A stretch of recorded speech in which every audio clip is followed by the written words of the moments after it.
My name is Les Brown, sir. I like to be a disc jockey. Young man, weren't you here yesterday? Yes, sir, I was. Didn't I tell you no yesterday? Yes, sir, you did. Then why are you back today? Well, sir, I didn't know whether or not somebody was laid off or somebody was fired, sir. Nobody was laid off or fired. Now, get on out of here. I came back the next day. Hello, Mr. Butterball. How are you, sir? My name is Les Brown, sir. I like to be a disc jockey. I know what your name is. Weren't you here the last 2 days? Yes, sir, I was. Didn't I tell you no the last 2 days? Yes, sir, you did. Why are you back? Oh, sir, I didn't know whether or not someone got sick or someone died, sir. No one got sick or died. No one was laid off or fired. Now, don't you come back here again. I came back the next day talking loud, looking happy like I was seeing him for the first time. I said, hello, Mr. Butterball, how are you? He looked at me with rage. He says, go get me some coffee. I said, yes, sir.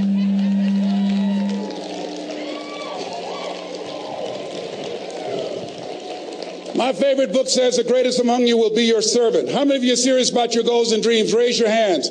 Very good. Write this down. Provide more service than you get paid for. Provide more service than you get paid for. I go to a lot of seminars and workshops. And one of the things I know about T. Harv Eckert, when I was sitting in the class with Robert Ruppel and all of the other presenters, they hold themselves to high standards and they provide more information than anybody else in the industry, bar none. They hold nothing back because their commitment is for your success. And when you hold yourself to high standards, write this down, impact drives income. That's why you're here. Because the training, the seminars, been making a difference in your life. If there did not have impact, 200 or 300 people would be here, if that amount. Impact drives income. So I became the errand boy for the disc jockeys. I would go get their lunch and their dinner, and I would bring it to them in the control room, and I'd watch them working the control boards, knowing my time will come. Write this down. I expect to reach my goal. Yes, you want to operate with a spirit of expectation.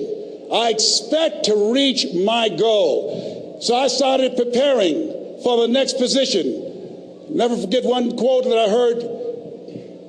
As you look at your life, look at your goals and dreams. It's better to be prepared for an opportunity and not have one than to have an opportunity and not be prepared. If you expect to reach your goal, prepare yourself now. And so then pretty soon, the guys at the station, they begin to take a liking to me. Write this down. Build relationships. As you're aware, people deal with people that they know, like, and trust. And so they would say, Leslie, yes, sir. Come here, yes. Come outside. Who did this? Oh, your car? Yes. Who cleaned my car? I did, sir. I would wax their cars on the weekend, inside and out. How much do you charge? Oh, nothing, sir. I just wanted to help out. I was providing more service than I got paid for. I was building relationships.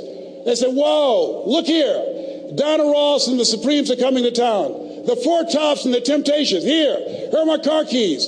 Pick them up for me. Take them to the Fontainebleau Hotel on Miami Beach. I said, yes, sir. I would drive them all over Miami Beach in their big, long Cadillacs. I didn't have any driver's license, but I was driving like I had some. Then one day, it was a Saturday afternoon. A disc jockey by the name of Rockin' Roger was drinking while he was on the air. It was a Saturday afternoon, and I was the only one there. Rockin' Roger got so drunk, he could not complete the show. He started slurring his words. He's about to fall off the chair. And there I was, looking at him through the control room window, walking back and forth, young, ready, and hungry. I was saying, drink, Rock, drink. Drink, Rock. I'd have gone and get him some more if he'd asked me to. Then pretty soon the phone rang. It was the general manager, and I answered the phone. I said, hello? He said, young boy, this is Mr. Klein. I said, I know.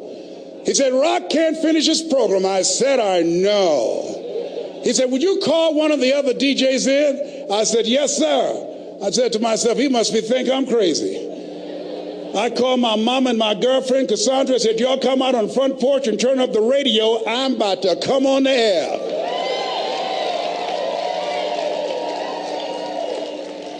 I waited for about 20 minutes, and I called him back. I said, Mr. Klein, I can't find nobody. He said, young boy, you know how to work the controls? I said, yes, sir. He said, go in there and segue the records, but don't say nothing here. I said, yes, sir. I couldn't wait to get old Rock out of the way. I put on a fast record. I said, look out, this is me, LB Triple P. Les Brown, your platter playing papa. There were none before me, and there will be none after me. Therefore, that makes me the one and only. Young and single, love Domingo, certified, bona fide, indubitably qualified to bring you satisfaction and a whole lot of action. Look out, baby, I'm your love man. I was hungry. I was hungry. Get old man a round of applause. I was hungry. I was hungry.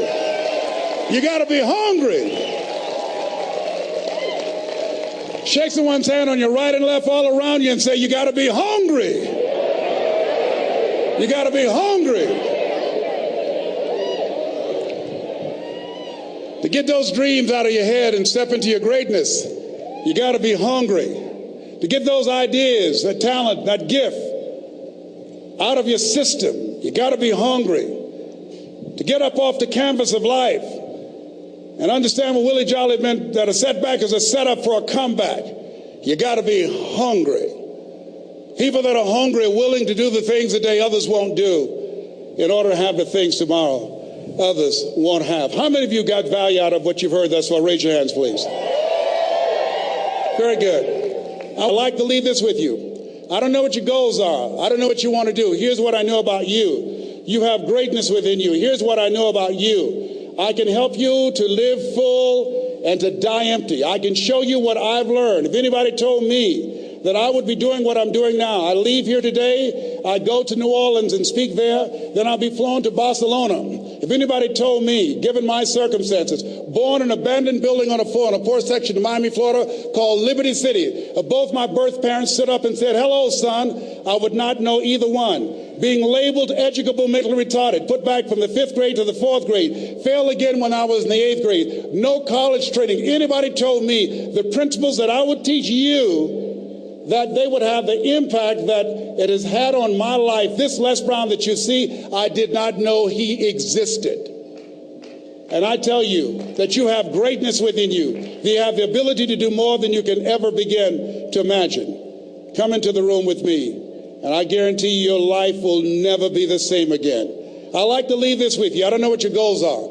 Mine is to find a cure to autism. Mine is to find a cure to breast cancer and to prostate cancer. Mine is to work with our youth and to reduce the recidivism rate in our prisons and help young people learn how to become an asset to our society rather than a liability. Mine is to train speakers to become great communicators, to speak from their heart, not their heads, and teach them how to impact and create a new conversation so people can see the possibilities of life and overcome the possibility blindness that held me hostage for 14 years.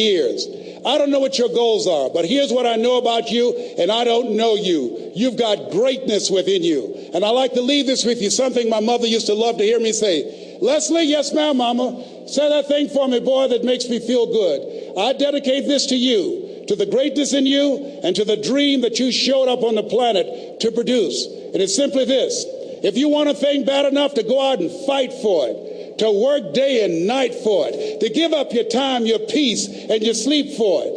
If all that you dream and scheme is about it, and life seems useless and worthless without it, and if you gladly sweat for it and fret for it and plan for it, and lose all your terror of the opposition for it, and if you simply go after that thing that you want with all of your capacity, strength and sagacity, faith, hope, and confidence, and stern pertinacity, if neither cold poverty, famish, or gulf, sickness or pain, or body and brain can keep you away from the thing that you want, if dogged and grim you besiege and beset it, with the help of God you'll get it. God bless you. God bless your dream. God bless peak potentials. God bless America. Thank you very much.